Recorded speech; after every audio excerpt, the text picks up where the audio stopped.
So you mentioned a couple examples, through the purchasing process, the order to cash, but how are the solutions Turbine offers actually saving companies money without proper workflows and automations to streamline these workflows?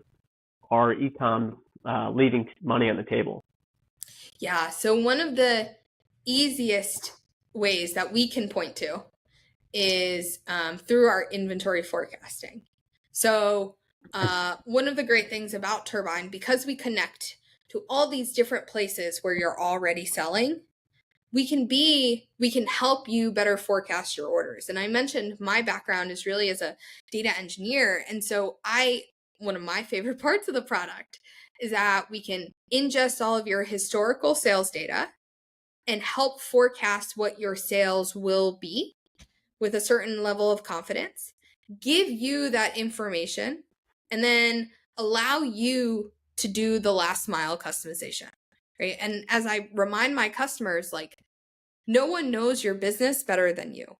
No computer, no algorithm, no fancy schmancy spreadsheet person is going to know your business better than you. So we say use the forecast as a starting point and then adjust and tweak as you need. But then what we can do is help you ensure that you have the inventory to support that forecast and continuously be forecasting for you. And one of the things that we rolled out a couple weeks ago was being able to highlight to you for any SKU that you have in inventory, are you red, yellow, green on it? So red, you need to like take action right now so you don't stock out. Yellow, you need to take action in the next month. And green, you're fine for the next month. But we're considering not just what do we forecast your sales out to be, what is the lead time we need to consider, what manufacturing do you have in the process, kind of what are all the pieces to make sure you're trapping the least amount of cash as possible in the inventory piece of the business. Right. Yeah, I like that approach. The red, yellow, green. It's kind of flashes a big red light, and I need to Exactly. take action. Sometimes that sort of simple approach is Yeah. a key to improving processes. Um, can we talk a little bit about the timeline of an e-commerce business and at what stage it becomes important for them to sort of step up their inventory workflow, inventory management system, and have sort of a solution like Turbine to help manage those workflows? Yeah. So I think of it less around time and more around business milestones. So oftentimes, brand will start one person. And if you're one person, a lot of times we talk to people who are like, we manage it all in our heads. And then you bring on a second person and you move to a spreadsheet. And then you bring on a third or a fourth and a fifth and a sixth and maybe a couple more people, and the spreadsheet's working. And then right around 10, you've unfortunately created a situation where Sally on your team, she owns the spreadsheet. And the week she's on vacation is the week it needs to get updated. And so it never gets updated. And then it ends up costing someone along the way something like $20,000. Like, those are the sorts of things that we see that becomes a real, like, oh, we need a better system here. Same thing around, so, it's usually right around that 8 to 10 people mark where whatever systems or processes you had just aren't working anymore. And the way we have seen this pattern is like you start manual because you don't know what you need. So manual workflows are great. Like I say all the time, Excel is the greatest app ever invented. It can do everything. It's great.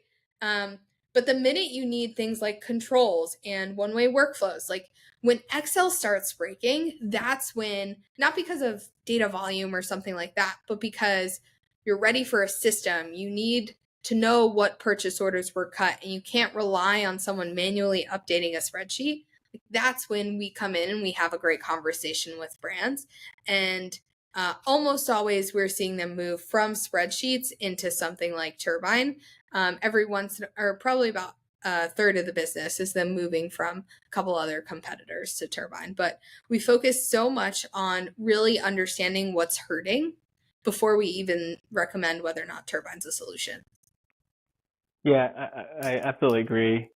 From our perspective, we deal with a lot of startups from early stage to growth, and those early stage companies are living out of spreadsheets, living out of Mm-hmm. Excel, and it works for a little while until it breaks, right? There's just Yeah.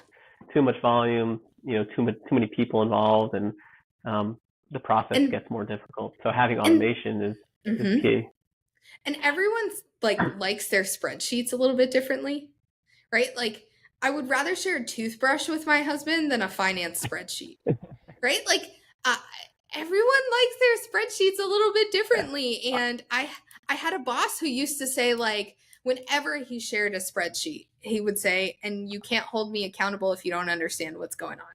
Because everyone approaches it a little bit different. I saw this all the time in business school when we'd get an assignment and be like, go build a model for something something something, and we'd all come back with spreadsheets that don't even look like they're solving the same thing, right? Because everyone has their own approach and what you put on a tab, and like, do you make things colored? Is the colored boxes the editable or the not editable? Like right. everyone has a different approach, and that's okay.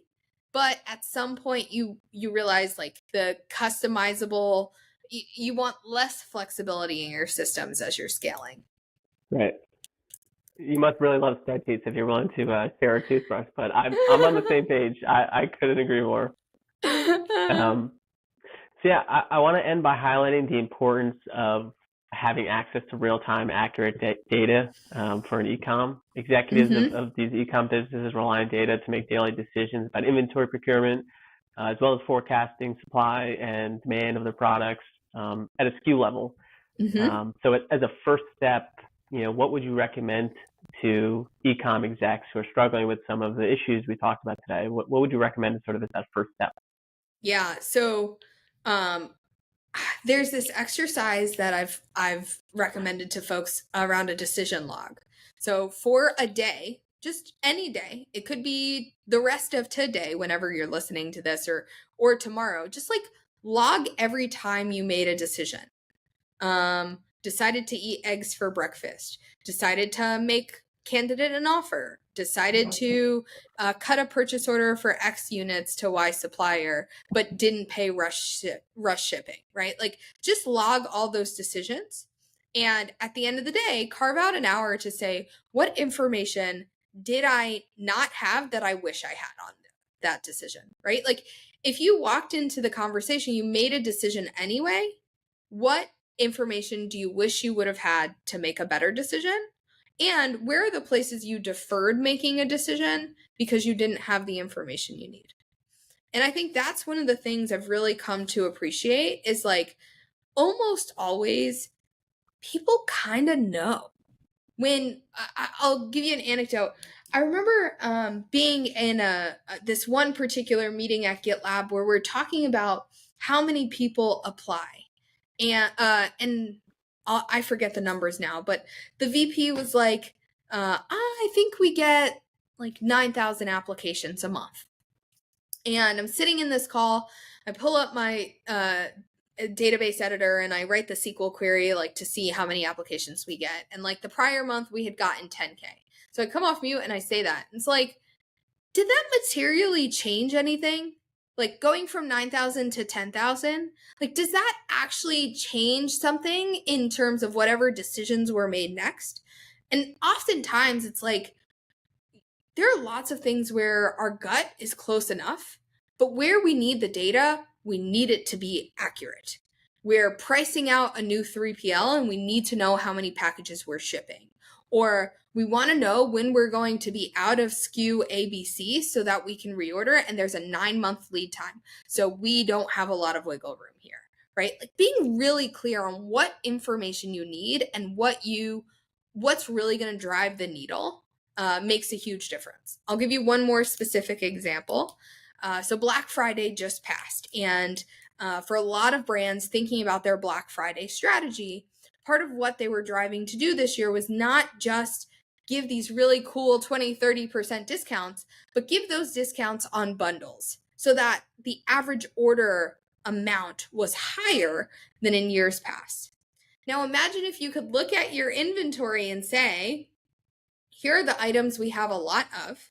here is the profitability of each of those items. How can we maximize profitability in our decisions on what bundles to create? So we know that, the hero item is going to sell. What do we package with this that's going to make for a great customer experience and improve our average profitability or our average contribution margin per order? Like, those are the sorts of questions where, like, being really exact on the data matters. Did 9,000 versus 10,000 people apply to your job? That probably doesn't. Not so much, right?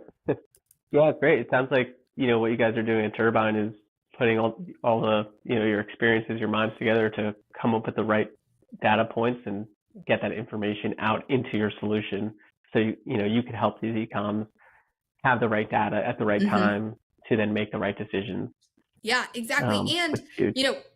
It's not just me talking to our customers. It's not just our support team, but making sure our engineers are in the Slack channels with our customers where they can engage as well and understand what we're building and what problems we're solving for them and what information they don't have that they need. Like, these are all pieces of the puzzle that, when put together, can make sure we're really building this better experience for our customers, which we hope translates into better experiences for their customers.